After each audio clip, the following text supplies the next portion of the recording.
The hope for lasting peace in the Israeli-Palestinian conflict was tragically shattered on March 18, 2025. A fragile two-month ceasefire, painstakingly negotiated by the outgoing Biden and incoming Trump administrations, crumbled overnight. The relative calm that had settled over the Gaza Strip was replaced by the deafening roar of Israeli fighter jets. Operation Strength and Sword, as it was dubbed by the Israeli Defense Forces, had begun, marking a grim return to open hostilities. This latest eruption of violence comes after a series of failed negotiations and escalating tensions. The second phase of the ceasefire, intended to address the future of Gaza and the fate of remaining hostages held by Hamas, had reached an impasse. Each side blamed the other for the lack of progress, fueling an atmosphere of mistrust and animosity. The breakdown of talks, coupled with ongoing security concerns and political pressures within Israel, created a tinderbox environment. A spark was all it took to ignite the flames of war once more. The international community watched with bated breath, hoping for a swift resolution, yet fearing the devastating consequences that were sure to follow. The situation in Gaza remains fluid, with reports of ongoing airstrikes and ground incursions by the IDF. The international community has issued urgent calls for restraint and a return to dialogue. However, with both sides digging in their heels and the fog of war obscuring the path to peace, the future remains uncertain. The only certainty is that the human cost of this conflict will continue to mount with each passing day. The initial hours of Operation Strength and Sword were marked by a wave of intense airstrikes that shook the Gaza Strip. Israeli fighter jets, armed with precision-guided munitions, targeted locations across the densely populated enclave. The IDF declared that the operation was aimed at crippling Hamas's military infrastructure and disrupting its ability to launch attacks against Israel. Key Hamas facilities, including weapons depots, training camps, and command centers, were identified as primary targets. The IDF emphasized its commitment to minimizing civilian casualties, claiming to be using advanced targeting systems and issuing prior warnings to evacuate certain areas. However, the reality on the ground painted a different picture. The intensity and scale of the strikes, concentrated in a densely populated urban environment, inevitably led to civilian casualties. The night sky was illuminated by the orange glow of explosions as plumes of smoke rose from various points across Gaza City and beyond. The sounds of explosions and the terrifying whir of drones overhead created a climate of fear and panic among the civilian population. Ambulances struggled to navigate the crowded streets, ferrying the wounded to overwhelmed hospitals.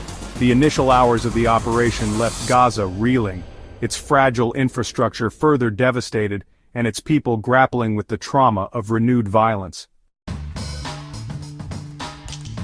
As dawn broke over Gaza, the true extent of the devastation wrought by Operation Strength and Sword began to emerge. The Palestinian Ministry of Health reported a rapidly rising death toll, with over 400 Palestinians killed in the initial wave of airstrikes. The number of wounded soared into the thousands, overwhelming hospitals already grappling with a shortage of essential medical supplies. While the IDF maintained that it was targeting Hamas infrastructure and personnel, the reality on the ground told a different story. Residential buildings, mosques, and even hospitals were not spared from the bombardments. The narrow streets of Gaza, already struggling to cope with a burgeoning population and years of underdevelopment, were littered with rubble and debris. The Al-Shifa Hospital, the largest medical facility in Gaza, reported being overwhelmed with casualties. Doctors and nurses, working tirelessly amidst the chaos and carnage, described scenes of unimaginable suffering. The lack of essential medical supplies, a chronic issue exacerbated by the ongoing blockade, hampered their ability to provide adequate care to the wounded. The human cost of the operation was staggering. Entire families were wiped out in an instant, their homes reduced to rubble. The cries of grief and anguish echoed through the devastated streets of Gaza, a stark reminder of the indiscriminate nature of modern warfare. In the aftermath of the initial wave of airstrikes, the Israeli government staunchly defended Operation Strength and Sword as a necessary response to Hamas's continued aggression. Prime Minister Benjamin Netanyahu, in a televised address to the nation, accused Hamas of deliberately targeting Israeli civilians and vowed to continue the offensive until the threat was neutralized. Netanyahu cited Hamas's refusal to release the remaining Israeli hostages and its persistent efforts to smuggle weapons into Gaza as justification for the military action. He accused Hamas of exploiting the ceasefire to rebuild its military capabilities and plan further attacks against Israel. Defense Minister Israel Katz echoed Netanyahu's sentiments, emphasizing the operation's objective of degrading Hamas's military infrastructure and deterring future attacks. He stressed that Israel would not tolerate any threats to its security and would use all means at its disposal to protect its citizens. The Israeli government's narrative, however, was met with skepticism and condemnation from various quarters. Critics accused Netanyahu of exploiting the conflict for political gain, using the operation as a distraction from his domestic woes and a means to consolidate his power. Section 5. The Hostage Crisis. A heartbreaking impasse. The plight of the remaining Israeli hostages held captive by Hamas in Gaza remained a central and agonizing aspect of the conflict. The families of the hostages, desperate for their loved ones' safe return, watched the unfolding events with a mixture of fear and frustration. The collapse of the ceasefire dashed any hopes of a swift resolution to the hostage crisis.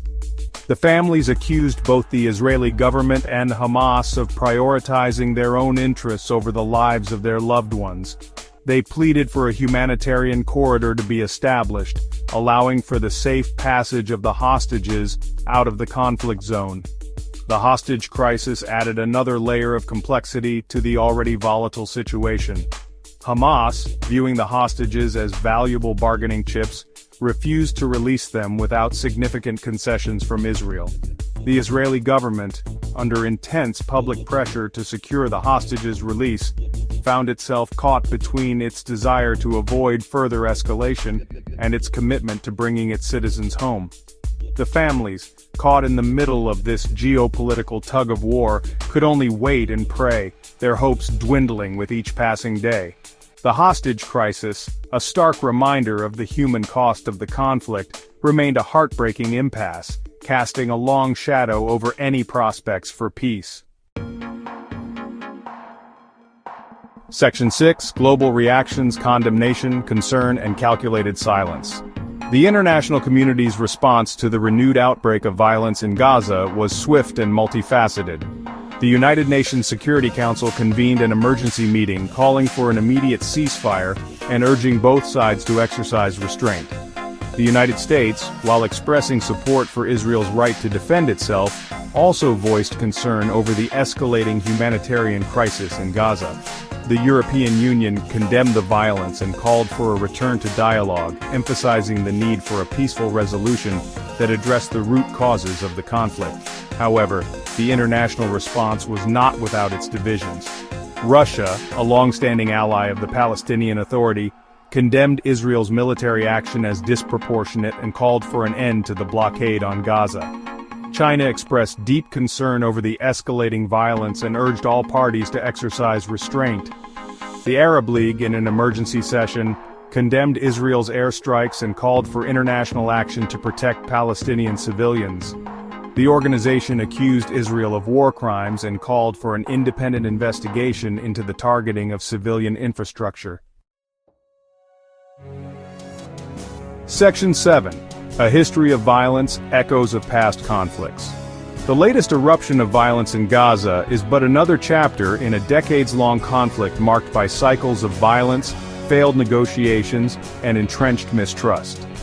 The roots of the conflict run deep, entangled in issues of land, identity, security, and the right to self-determination. The Gaza Strip, a densely populated coastal enclave, has been a focal point of the Israeli-Palestinian conflict for decades.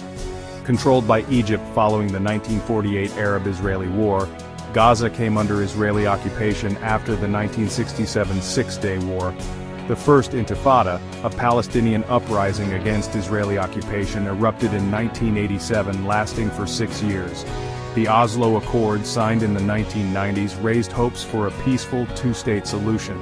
However, these hopes were dashed by continued violence, settlement expansion, and political deadlock. The Second Intifada, marked by suicide bombings and targeted assassinations, further escalated the conflict. Israel's disengagement from Gaza in 2005, while hailed by some as a step towards peace, did not end the cycle of violence. Section 8. A humanitarian catastrophe, Gaza on the brink. The latest escalation of violence has exacerbated an already dire humanitarian situation in Gaza. Years of blockade, recurrent conflict, and chronic underdevelopment have left the Strip's infrastructure in ruins, and its population teetering on the brink of a humanitarian catastrophe. The United Nations has described Gaza as the world's largest open-air prison, its 2 million residents trapped in a cycle of poverty, displacement, and despair. The blockade, imposed by Israel and Egypt after Hamas's takeover of the Strip in 2007, has severely restricted the flow of goods, services, and people, crippling Gaza's economy and stifling its development. The healthcare system, already strained by years of underfunding and a shortage of essential medical supplies, is on the verge of collapse. Hospitals, overwhelmed with casualties, lack the capacity and resources to provide adequate care to the wounded. The water and sanitation systems, severely damaged by repeated bombardments, pose a serious public health risk.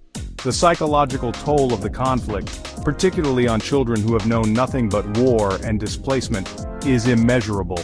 The trauma of witnessing violence, losing loved ones, and living in a constant state of fear will have long-lasting consequences on an entire generation. Section 9. The unpredictable path ahead, towards peace or further escalation. As the dust settles on the initial wave of violence, the path ahead for Gaza and the Israeli-Palestinian conflict remains shrouded in uncertainty. The ceasefire lies in tatters, replaced by a volatile mix of anger, mistrust, and the ever-present threat of further escalation. The international community faces the daunting task of mediating a return to dialogue amidst the wreckage of shattered hopes. The underlying issues that have fueled the conflict for decades remain unresolved, making a lasting peace seem like an elusive dream. The immediate priority must be a cessation of hostilities and a return to the negotiating table. However, true peace will require more than just a silencing of the guns.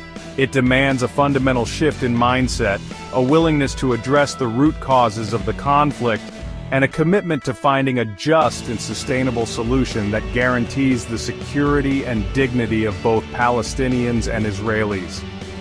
The road ahead will be long and arduous, fraught with challenges and setbacks. Yet the alternative, a perpetual cycle of violence, suffering, and lost opportunities, is simply unacceptable. The international community must not waver in its commitment to peace, for the sake of the Palestinian and Israeli people, and for the stability of a region yearning for a brighter future.